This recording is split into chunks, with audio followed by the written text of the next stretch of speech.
It's genuinely hard to overstate how important Stripe was for changing how we do modern software development. They were an early pioneer in developer-first solutions that really prioritized things like APIs, SDKs, documentation, and more. They wanted to make it easy for developers to add payments to their apps, and they did a phenomenal job, which is why it's so amazing that today, in 2025, it genuinely sucks to use and set up Stripe. Like, it's so bad.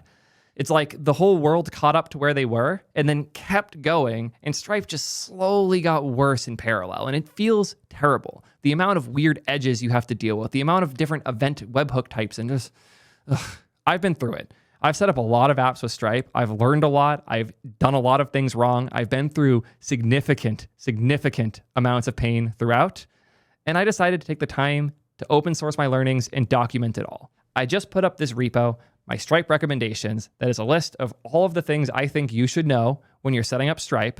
But man, there's a lot to go into here, and I think it deserves a video. Hopefully you agree, but at the very least, we should take a second to hear from today's sponsor. I'm increasingly tired of AI tools that are trying to replace our jobs. The ones I like are the ones that complement them. They take the tedious things and they make them less tedious. Things like, code review.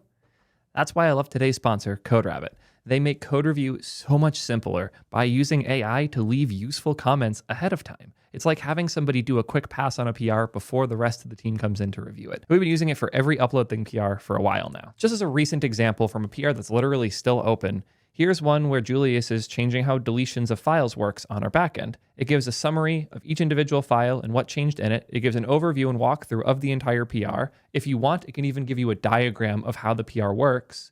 But my favorite part by far is the way it leaves comments. It will actually leave them just like any other code reviewer would. And if it's something it can make a suggestion for, you can one-click apply the change in your code base immediately. It's so nice for those quick changes like a typo, misspelled words, or in this case, a couple edge cases that we didn't handle. They also just added docstring support, which I'm super hyped about. You can tell it to create a docstring PR for you, adding documentation and the little callouts on top of functions, and it just does it. And if you're concerned about price, don't be. It's free to get started. It's fully free for open source, and the main pro plan is still relatively cheap.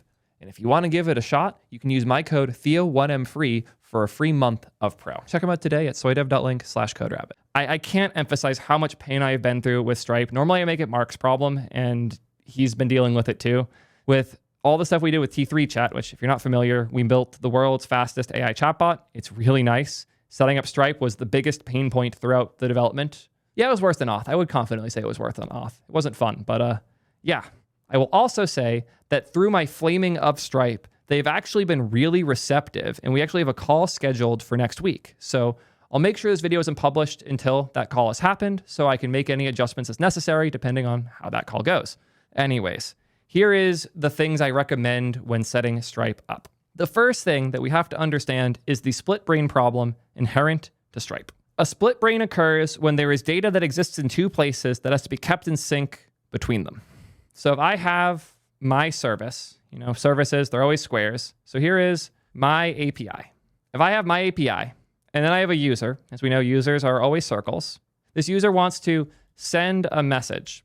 On the server, we have to check things like, is this a signed in user?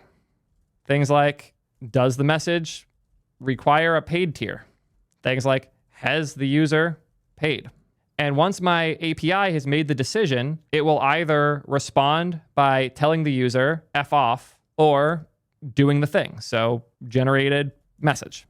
But this all depends, again, on whether or not the user is doing a thing that requires being paid and whether or not the user is in a state that indicates that they have paid. Usually, this API is going to check these things in your database. And databases are rhombuses. So we have our database here. Maybe we check that the user is authenticated. Let's just pretend we already know the user's auth because it'll make this part less painful. So they go and they check paid user. And the database responds with yes, paid, or no.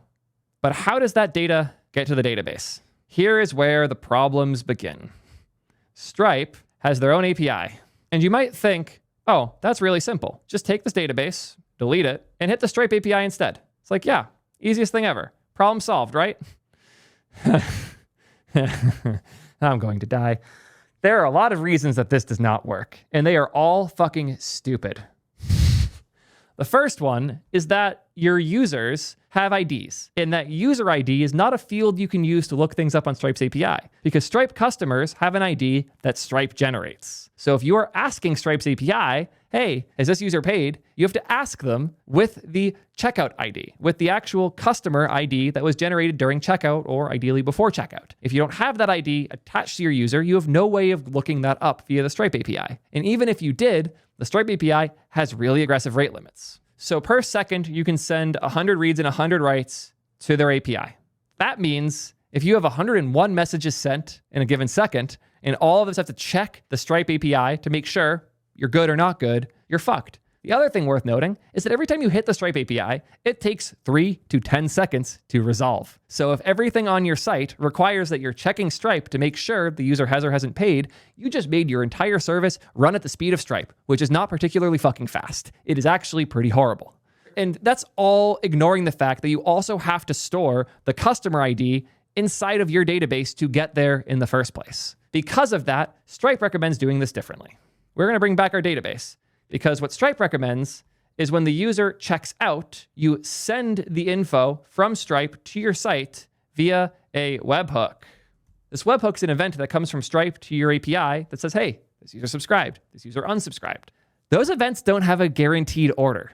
So it's possible that you get a confirmation of a sub before the sub is created. It's possible that you get a payment event before the customer is created. It is not good. And it is so likely you'll end up in a weird state through all of this that I cannot recommend purely relying on the webhooks and the data they send almost ever. And on top of that, now we have to manage the Stripe API sending partial events to our API that we then hope we sync the right parts to our database to then check in the API when a user does something. See how messy this is getting? And it gets worse once you think about checkouts and all of the other parts there. Don't get me started on the fact that you can do a checkout before you have a customer ID. What the fuck? I'm going to explode if I think about this too much. I just need to show you guys how to do it right. Okay. So the problem here is that Stripe's API is the thing that owns all of the data. It is slow. It is bad. It is not giving you updates accurately and consistently enough. And you're going to suffer if you rely on their API for data. So you have to rely on webhooks. But the webhooks aren't a good thing to rely on either, because they can come out of order. They can give you partial updates. They can just be fucking wrong sometimes. It's not reliable. So my solution is fundamentally different. Instead of the Stripe API firing a webhook to tell you what to write to the database, I use the Stripe webhook as an indication of something. And I can show you my doc, but I'm just going to show you the code instead. Here is the actual code we have for processing webhooks from Stripe. I have my function for digesting it, making sure it's an actual event. I have my do event processing. If there's no signature, we throw. This only happens if a user is trying to hit us at our Stripe like webhook endpoint, but they aren't Stripe, because Stripe will sign the request so you know it's actually them. People can't send a fake thing to your server to pretend they subbed when they didn't. So once you've processed the signature from the Stripe request, we have the webhook from their SDK. This is just imported from Stripe. This lets us check that the hook actually came from Stripe and just sign it, make sure we're good. And then I call wait until here, because this is Next.js. I don't want to delay the response to Stripe telling them we're good. So wait until means we can respond to Stripe and do this function in the background. So we, as quickly as possible, return to Stripe a 200, in this case we just say received true, to let them know, hey, we got this, stop spamming us with this fucking event, we're okay. And then they'll stop hitting you with the specific event for this specific thing. Then I have all of the events that I care about. These have to be put here, and they have to be configured in Stripe. We haven't even gotten to the payment ID and the price ID split brain problem either. We'll get there in a minute. But first we need to talk about allowed events. These are the different events that I have configured Stripe to send us when a thing happens. So whenever a sub is created, updated, deleted, paused, resumed, etc., whenever an invoice is handled, payment intent is hit, these will all fire an event. So you would think, okay, I'm going to do a lot of work to read this event, find the things that matter, and put them in my database, right? Wrong. I will never trust an event Stripe sends me because I never know if it's real or not. Even if we've signed it, we don't know if it's in the right order, if it's a partial, if it's the truth. We don't know anything from those events. So instead of dealing with them, I have a wonderful function here. If the event we got is one of my allowed events, I grab the customer ID because I only allow events with customer IDs. The fact that Stripe can send any type of payment event without a customer ID shows how little they understand about modern software development. It is horrifying. So I make sure we get a customer ID. I throw an error if we didn't. And now that I have a customer ID, I can call my update KV with latest Stripe data function. When I want to update my Stripe state, I don't wait for an event from Stripe. I call this function where I grab the subscription with a given customer ID, get all of the data, return nothing if there isn't anything, and set it in KV as well. But if there is data, I create the thing I want to store in my database, and I throw it in my KV that is dedicated to just dealing with Stripe's bullshit. Yeah.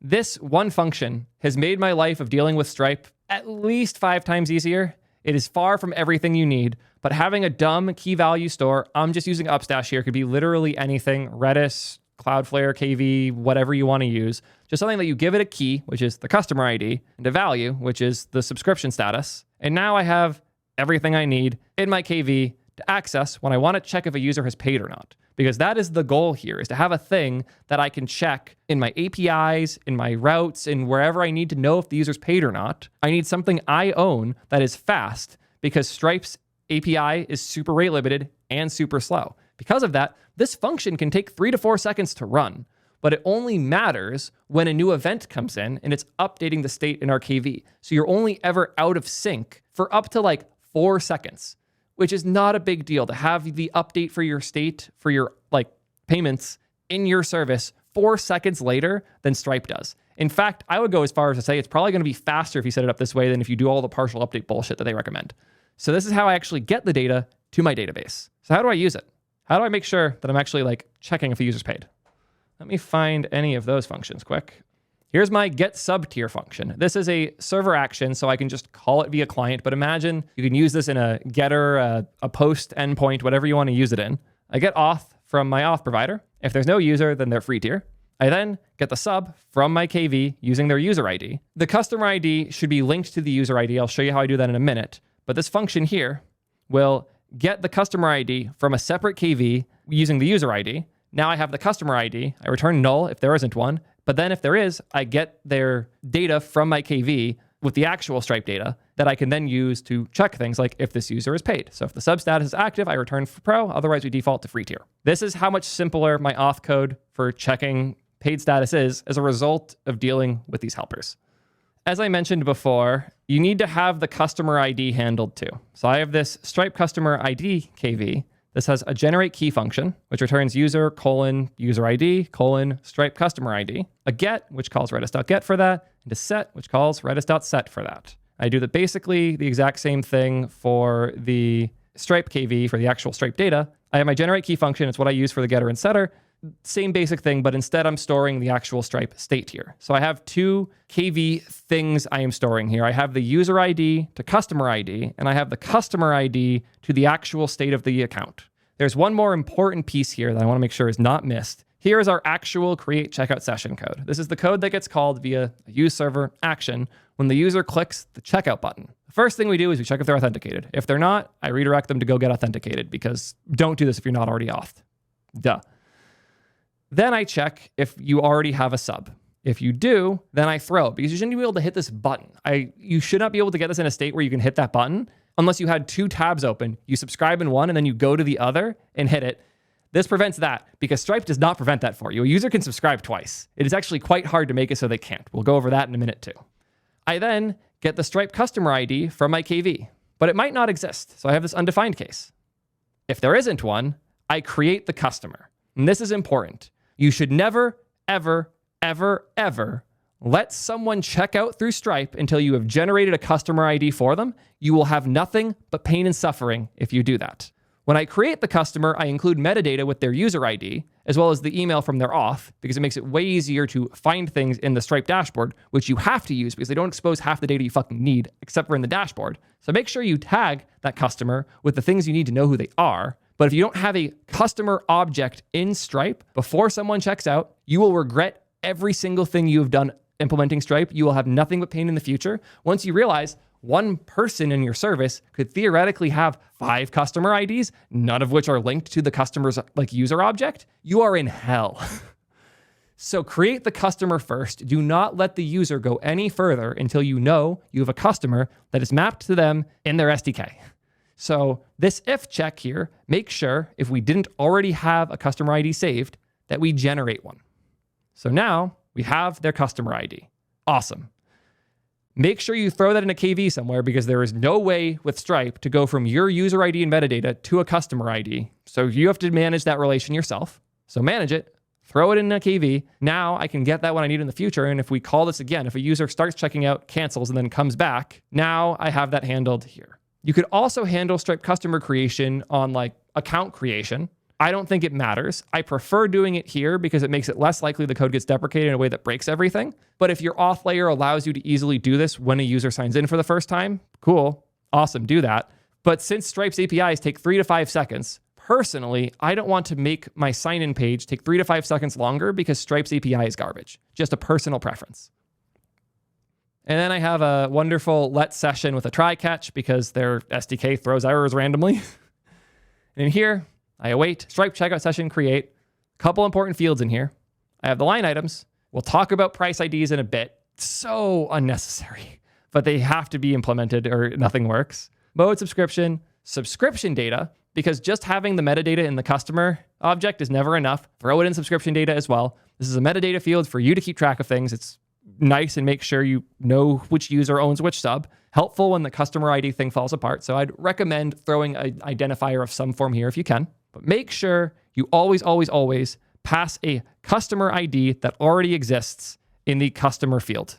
They should type error if you don't have this because it will generate a customer when they check out, not when they go. If they go to the checkout page, it has a temporary customer generated that it will just randomly throw out sometimes. It's super unreliable. So again, make sure you're passing a customer ID here or you will suffer.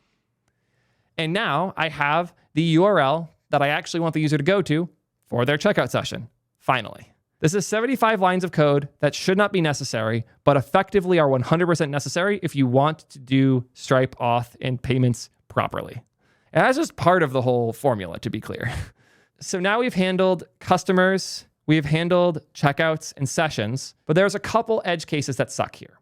Specifically, when the user gets redirected back to your service, if Stripe hasn't finished sending the webhooks and letting you update your KV, they'll come back to your site, but your website is going to show them that they're still on the free tier because it hasn't processed the event yet from the backend. In worst case, they can go check out again. So we need to handle these two things. We need to ideally make it so that the website is updated as soon as the user is done checking out, and we need to make it so they can't check out twice because it is not easy to do that. First, we need to handle that redirect and make sure that they're authed and the payment is handled when they come back. I recommend redirecting to a /success URL or something similar to this. Here is my success page. I'm using Next.js, so this is just a server component. You can do this via an API endpoint with redirects too. Doesn't really matter, but it does have to run on backend, so know that part. I grab the Stripe session ID from search params, but I actually don't use it. I log it so we have it for our own logs for debugging when weird things happen, which they always will. I recommend logging a bunch of stuff throughout this process if you can. But I have here my confirm Stripe session component. This component is under a suspense boundary because it takes a decent bit of time to run. The reason it takes a bit to run is because in it, I call trigger Stripe sync for user. This gets their user ID. If there isn't one, I just early return. I then get their customer ID from the KV. If there isn't one, I early return. And then I call update KV with latest Stripe data. This function is only implemented in 2 places. It is implemented as the webhook handler for whenever any webhook comes in via Stripe, and it is implemented as a thing that is called on this /success route so that I can make sure that when the user finally gets redirected back to my website, that the state of things in KV is actually up to date. And if it is, if we call this successfully and there isn't an error, I redirect you to /chat, which is the equivalent of our homepage effectively. And now we've updated the KV, so the state when the user fetches it on the page should finally actually consistently be up to date. Whew. And we still haven't handled double subs. We did a little bit with the checkout thing here, where if you are already authenticated and you already have a sub, as we check here, we throw an error. But what if I hit that checkout button twice? What if I check out and then go back when it's checking out and do it again? Yeah, we had this happen. I had all of this done. I was really happy. And then we had, I think, 5 customers who successfully checked out twice. They had 2 active subs. How? The reason is because Stripe doesn't care if a user subs twice. they somewhat recently, and when I say somewhat recently, I mean so recently that no LLMs know about it, added the ability to limit to one subscription. I did not know this was a thing. I am very thankful that it is a thing, but there's a hidden field deep in settings. It's settings, checkout and payment links, subscriptions, multiple subscriptions. They have this wonderful limit customers to one subscription. Why the fuck is that not the default? There are so many bad defaults in Stripe. It is unbelievable. I can make a whole list of them.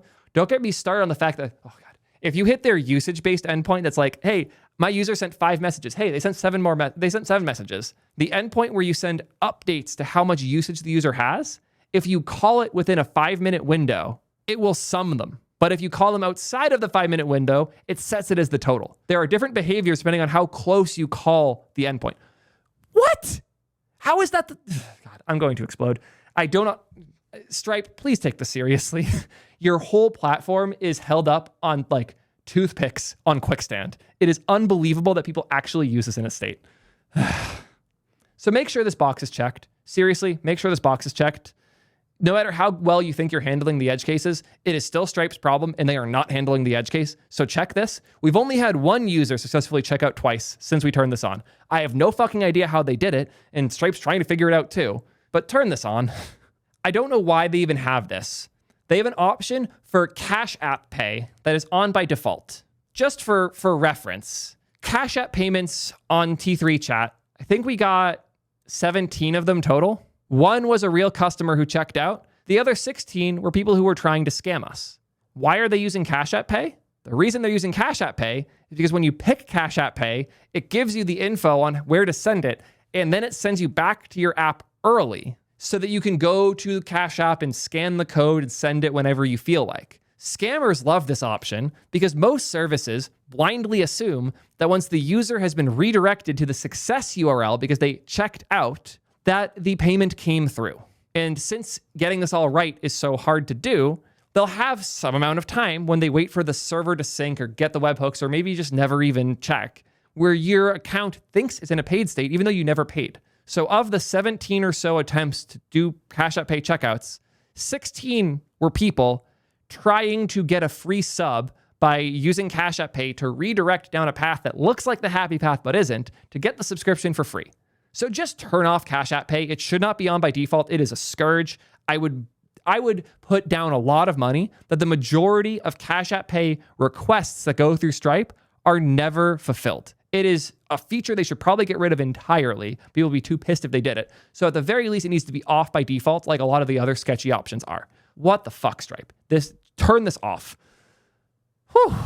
I think I covered most of it here. Oh, I didn't even go into price IDs. Holy shit. If you already use Stripe, you know about this. But if you don't, if you want to be able to keep track of which subs people have and have actual information about it, you need to generate a price ID in Stripe that represents that item. This doesn't seem too bad initially, except for the fact that this has to exist in dev and in prod separately. This is absolutely something I should be able to hard code. I should be able to code either what the subscription is or the ID itself. It's not information I care to keep private, but I have to make an environment variable because I need it to be different in dev and in prod.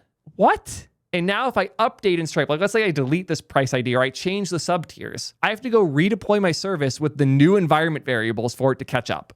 What? The fact that I have to manage everything by hand myself to keep my dev environment, my prod environment, my UI, my payment options, and my existing subscriptions all in sync by hand. What? So how do we get out of this?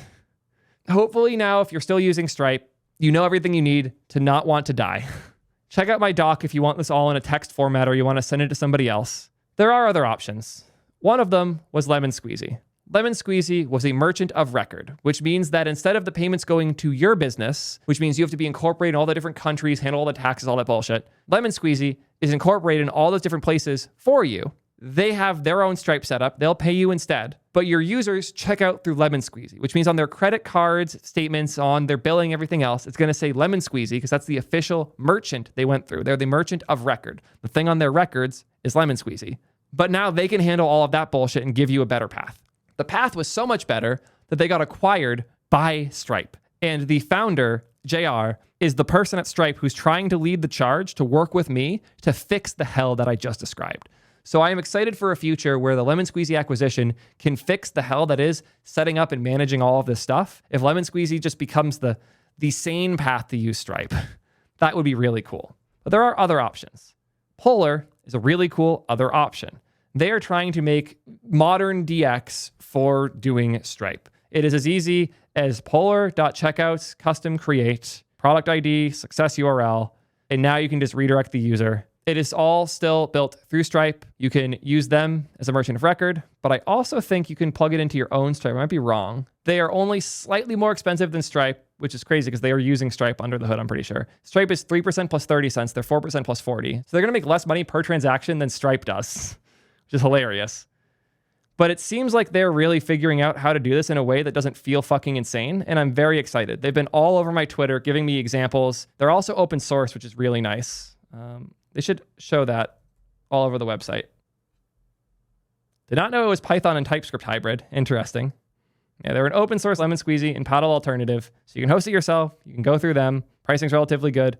Seems like a genuinely really good option. And honestly, I probably would have went with it if I had given it a more serious look before setting up things for T3 chat. But it always felt weird to use Stripe wrappers. Like, I just think Stripe needs to fix their shit. I say as a person who sells a wrapper for S3 and OpenAI and Agora's WebRTC SDKs. We're not going to think about that one too much, okay?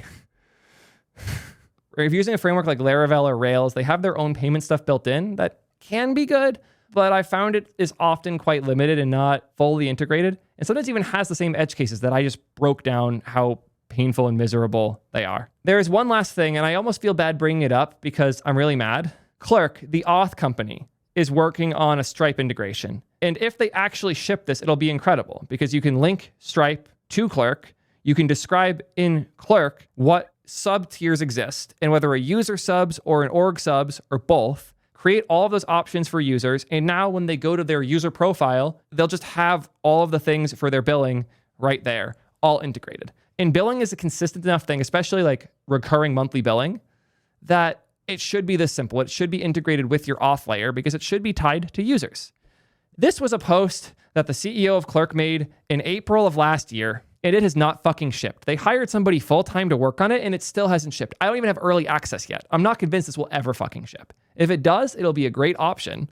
And if anything, it'll make it so I go from liking Clerk to not knowing how to build apps without it. I would love for this to actually happen, but I'm going to keep shaming them until it does, because at this point, I think it's vaporware. I don't actually believe this exists, because if it did, they would have given it to me. So yeah, we're nearing the 1 year mark since they first said they were doing this. We'll see if it ever comes out. So there you go. This is how I kind of stay sane setting up Stripe. Hopefully you don't think I'm insane now, but hopefully the hair, the wrinkled shirt, and the yelling show just how painful it is to do Stripe correctly. I'm going to talk with the Stripe team very soon, see what we can do to smooth this out in the future. But for now, you have a lot to deal with. Hopefully the doc and this video help you understand how to integrate Stripe properly, or at the very least, you now understand why it's not worth doing. Let me know what you guys think. This was a painful one to film, even more painful to build. Hopefully this helps some of y'all adding payment processing to your apps. Until next time, set up payment very, very, very carefully. Seriously, I don't think you understand how bad this is.